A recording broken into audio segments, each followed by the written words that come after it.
या मैं कह सकता हूँ कि देश भर के डॉक्टर्स आए हुए हैं और मेरे साथ हैं doctor Sunil Chopde, medical oncologist हैं, जसलोक हॉस्पिटल में सीनियर मेडिकल ऑन्कोलॉजिस्ट हैं। और डॉक्टर साहब हमें ये बताइए कि आपका जो सेशन था वो सेशन किस बारे में था, क्या चर्चा करी आपने और इस सेशन में क्या चर्चा हुई? So first of all I would like to thank you. तो अभी जो लंग मास्टर क्लास में अभी मैं जिस सेशन में पार्ट लिया, so it was all about brain metastasis in cancer. So what are the treatment systemic therapy options और we say drug options for brain metastasis in cancer. So mostly lung cancer, breast cancer, these cancers tend to go to brain.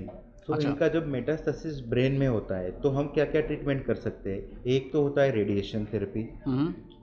जो हम पहले से evolve है और अभी भी radiation therapy में काफ़ी रिसर्च चल रहा है, जिसमें पूरे ब्रेन को आरटी देना या कुछ सिलेक्टिव एरिया में बीमारी आई है तो उसको एसआरएस से ट्रीट करना।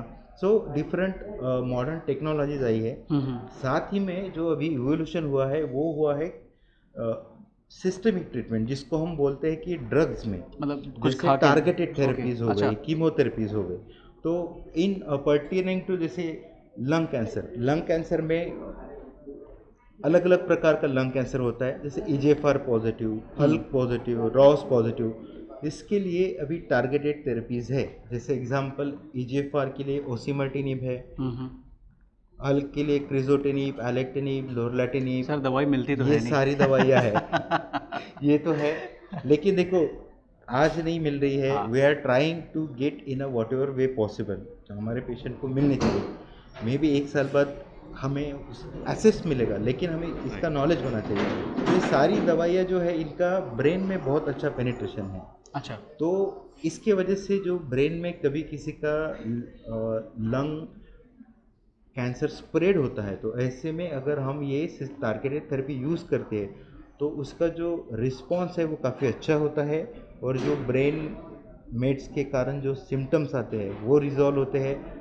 साथ ही में जो नई नई दवाइयाँ हैं, लोरलाटिनिब, ओसिमर्टिनिब, इनका बहुत अच्छा रिस्पॉन्स आता है, जिसमें कंप्लीट रिमिशन में भी जाते हैं जी पेशेंट के ब्रेन मेट्स। सो ये सारी जो दवाइयाँ हैं ये हमें जो ब्रेन में डिसीज़ आता है उसको कंट्रोल करने के लिए हेल्प करती है। इसी प्रकार PD-L1 पॉजिटिव ट्यूमर्स में इम्यूनोथेरेपी जो है वो हेल्प करती है। ROS1 पॉजिटिव ट्यूमर में एंट्रेक्टिनिब और लोरलाटिनिब ये दवाइयाँ है जो ब्रेन तक ज़्यादा पहुँचती है।